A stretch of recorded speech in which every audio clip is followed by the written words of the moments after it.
पड़ोसन की अनबन। कुछ दिनों पहले शारदा की शादी विवेक नाम के लड़के से हुई थी। शारदा की सास और उसके ससुर दोनों बहुत अच्छे थे। वो दोनों शारदा का बहुत ख्याल भी रखते थे। दूसरी तरफ शारदा की ननद रेखा भी बहुत मिलनसार थी। फिर एक सुबह शारदा घर के गेट के सामने झाड़ू लगा रही थी। तभी उसके पड़ोस में रहने वाली कामिनी नाम की औरत जोर जोर से चिल्लाना शुरू कर देती है। अरे तू अंधी है क्या? तुझे दिखाई नहीं देता? तेरे घर का सारा कचरा मेरे घर की तरफ आ रहा है। जरा देख कर झाड़ू लगा, वरना मैं तेरी दोनों आंखें फोड़ दूंगी। कामिनी की इस तरह की बातें सुनकर शारदा हैरान हो जाती है। आंटी जी, मैं तो आराम से झाड़ू लगा रही हूँ। आपके घर की तरफ तो कोई भी कचरा नहीं जा रहा। फिर आप मुझसे इतनी बदतमीजी से क्यों बातें कर रही हैं? अच्छा, तो अब तू मुझे तमीज सिखाएगी हैं? अरे कल की छोकरी, मेरे मुंह मत लग, वरना तू मुझे नहीं जानती मैं कितनी खतरनाक हूँ। तभी शारदा की सास शारदा का हाथ पकड़कर उसे घर के अंदर ले जाती है। मम्मी जी, कौन है ये औरत और वो इस तरह की बातें क्यों कर रही थी?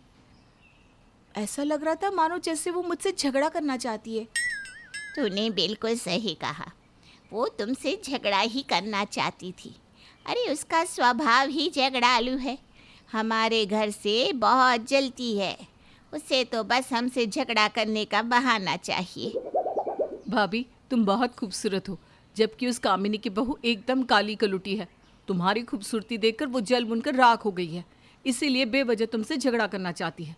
जब भी वो तुम्हें दिखाई दे ना, तो चुपचाप घर के अंदर चली आना, क्योंकि वो बहुत मुंहफट औरत है, जो चाहे वो बोल देती है।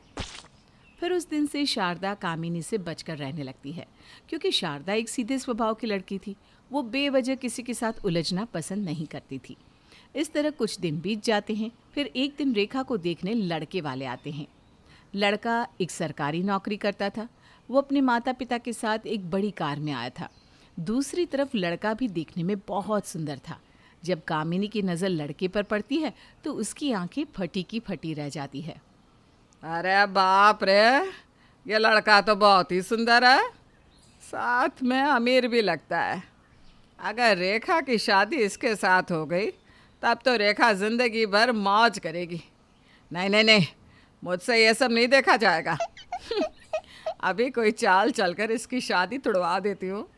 इसके बाद कामिनी अपने घर के पास वाली नाली से ढेर सारा कीचड़ एक बाल्टी में भर लेती है और अपनी छत पर जाकर कीचड़ से भरी बाल्टी लड़की के ऊपर फेंक देती है। ये क्या बदतमीजी है? आपने मेरे ऊपर कीचड़ क्यों फेंका? अरे बेकार में ऊंची आवाज करके बात मत कर, जानबूझकर नहीं फेंका, गलती से बाल्टी मुझसे छूट गई। और तू कौन है जो मेरे मोहल्ले में आकर मुझे ही धमकी दे रहा है? तभी शारदा और उसके घर के सभी लोग बाहर आ जाते हैं।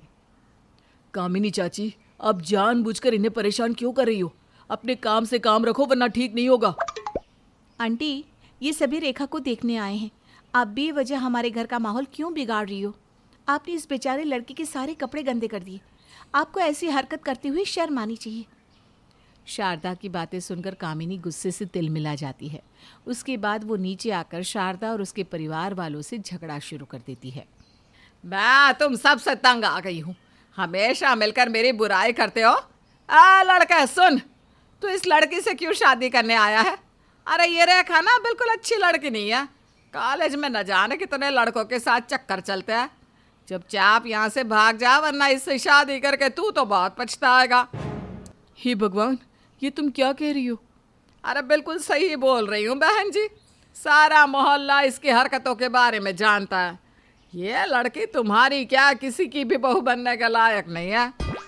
अपने बारे में झूठी बातें सुनकर रेखा को बहुत दुख होता है।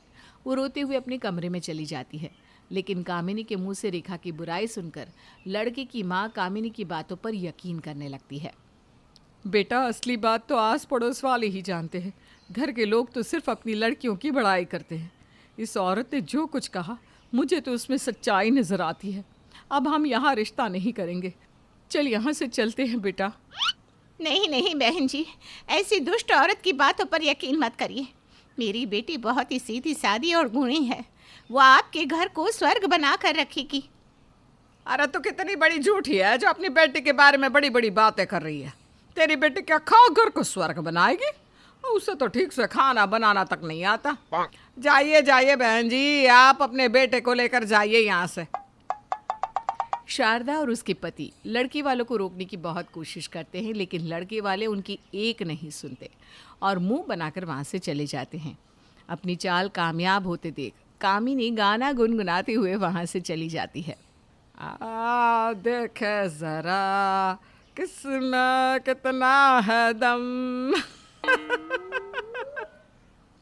कामिनी की इस हरकत से शारदा और उसके ससुराल वाले बहुत नाराज हो जाते हैं।